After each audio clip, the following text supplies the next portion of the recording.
A new champion has been crowned in perhaps the most competitive division in the sport right now. A fighter who, despite only graduating from prospect to legitimate contender in recent times, has kind of experienced more ups and downs in his 6-year stint in the UFC than some would encounter in an entire career. Is it fair to say that the hype on Sean O'Malley had kind of cooled by the time he received his first top 5 test? Well, I for one have found this man's rise to be quite fascinating. The moments of pure disaster, the magic, the very slow pace of it all, and how the fans have responded to it along the way. So for this video, I want to take a look at Sean O'Malley's time in the UFC, how he himself approached his brand, and more importantly, how the general public's attitude towards him has changed over time for better or for worse. And trust me folks, it's a pretty interesting road. Because I guess to start, would I be right in saying that Sean O'Malley's victory over Aljamain Sterling was seen as a bit of a shock? Would I be right to say that overall, him being crowned as bantamweight champion was a surprise? Because if I'm totally honest, for as much as I did back Aljo to get the win, I wasn't surprised by the nature of this victory in the slightest, or that O'Malley had such a straightforward route to getting it. Sean's rise through the bantamweight division has been very strange. Some might say slow and even disappointing at different stages, and there have just been so many roadblocks between O'Malley and his pursuit of this title that he just won, self-imposed and otherwise, that it kind of took some of the wind out of his sails by the time he finally reached the top.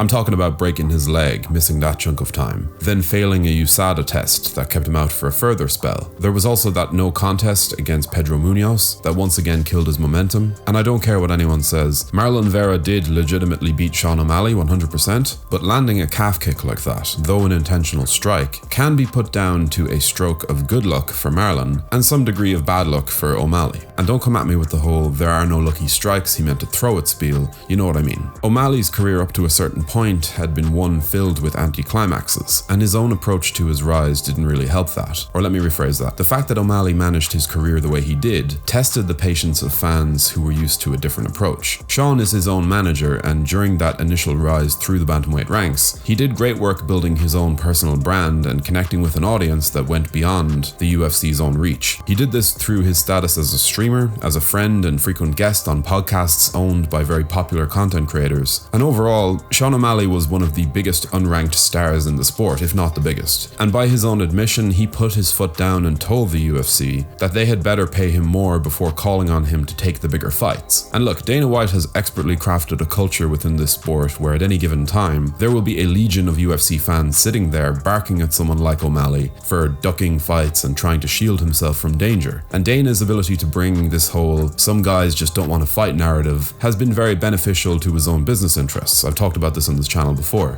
But a guy like O'Malley is aware of his own value and he isn't afraid to leverage that. He's a rare example of a fighter who is totally in control of his own brand. And though he alone hasn't been fully responsible for the very measured pace of this rise, with the injuries and all that other weirdness, when he did eventually find the right moment to break on through, he did so with a level of popularity that was pretty damn close to being maxed out for a guy in his position. O'Malley went from Chris Moutinho to Raulian Paiva to a no contest against Pedro Munoz, and where most fighters get that middle ground test, the mid to lower top 10 opponent before making their climb, O'Malley went straight from there to Piotr Yan, with no top 10 victories under his belt. And before I even get into that bout, I think it's important to make a note of how people's attitudes towards O'Malley had changed at that point. He was a prospect, yes, but he had been around for about 5 years. Enough time for 99.9% of fighters to rise up, shed their prospect label, and either progress to the very top, or get exposed and sent back to obscurity.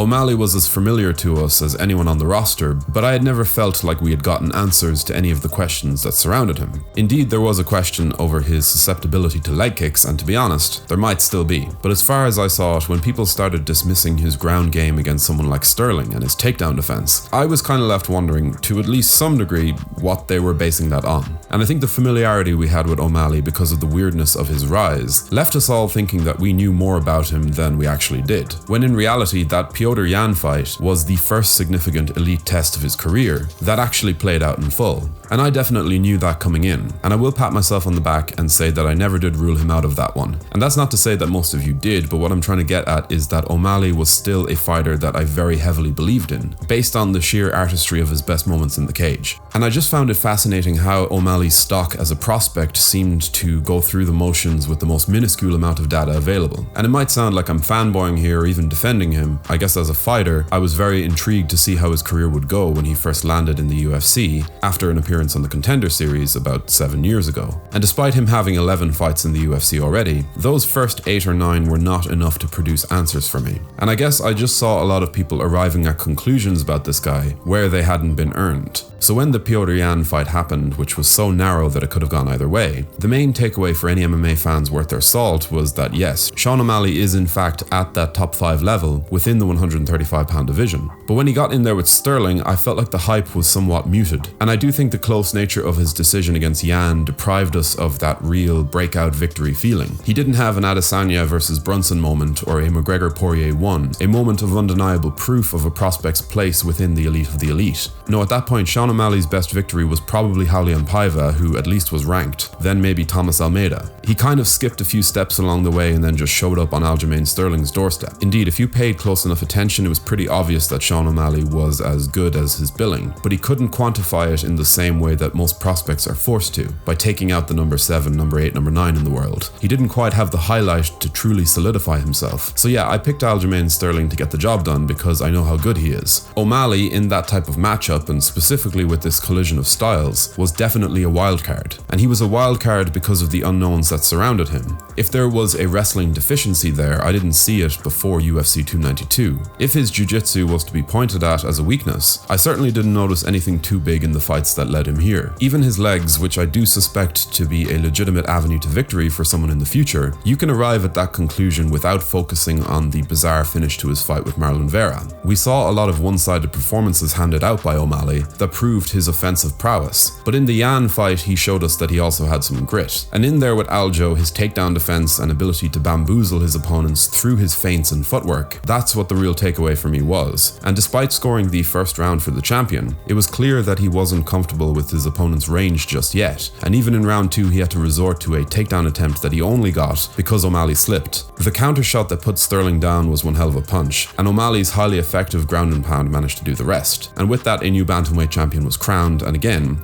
the prevailing narrative coming out of it was, wow, who saw that coming? Well, personally, I think there was more than enough reason to have faith in this guy's abilities going into that fight. And while I do think that he will have his work cut out to beat guys like Merab Dvalishvili and even Corey Sandhagen, the fact that a superstar like him has a belt can only be good for the sport. It was a great win and another interesting curveball in this already great divisional title picture. But anyway, that'll just about do it for this video. But what's your own personal take on the Sean O'Malley rise? And was there an exact moment where you started to believe that he could actually go all the way? Do let us know in the comments section below before leaving a like and subscribing to the channel so you don't miss an upload. Thank you for watching.